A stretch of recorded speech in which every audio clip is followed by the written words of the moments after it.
नमस्कार विद्यार्थी मित्रांनो, आजचा प्रश्न आहे की दिलेल्या आकृतीमध्ये एकूण त्रिकोण किती?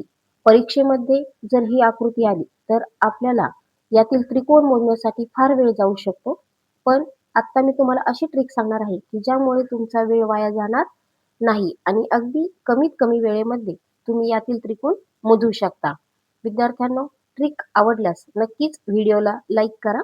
चला तर आता आपण याची ट्रिक पाहूया. तर पहा, या ठिकाणी आपण इथे ट्रिक असे लिहूया.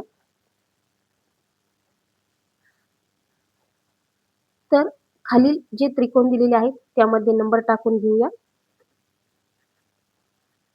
पहा, इथे आपण 4 त्रिकोण टाकलेले आहेत. म्हणजेच इथे n बरोबर 4 असे लिहायचे आहे.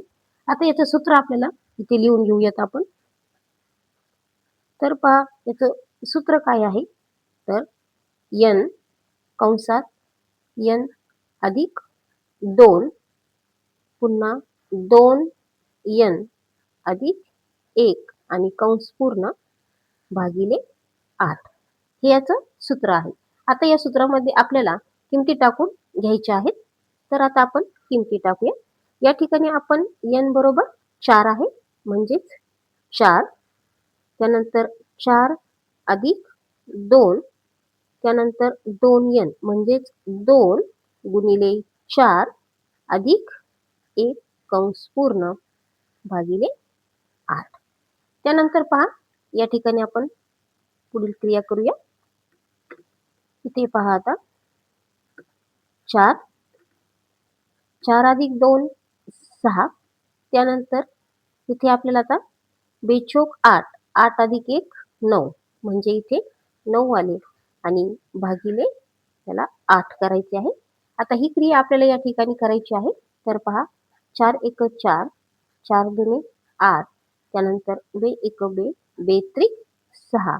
इथे खाली उरलेले आहेत 3 गुणिले 9 म्हणजेच 3 9 27. म्हणजेच दिलेल्या आकृतीमध्ये एकूण 27 त्रिकोण या ठिकाणी आहेत. तर पहा विद्यार्थ्यांनो, तुम्ही जर हे सूत्र लक्षात ठेवलं तर अशा पद्धतीच्या आकृतीमधील त्रिकोण तुम्ही अगदी सहज मोजू शकता आणि तुमचा वेळही वाया जाणार नाही.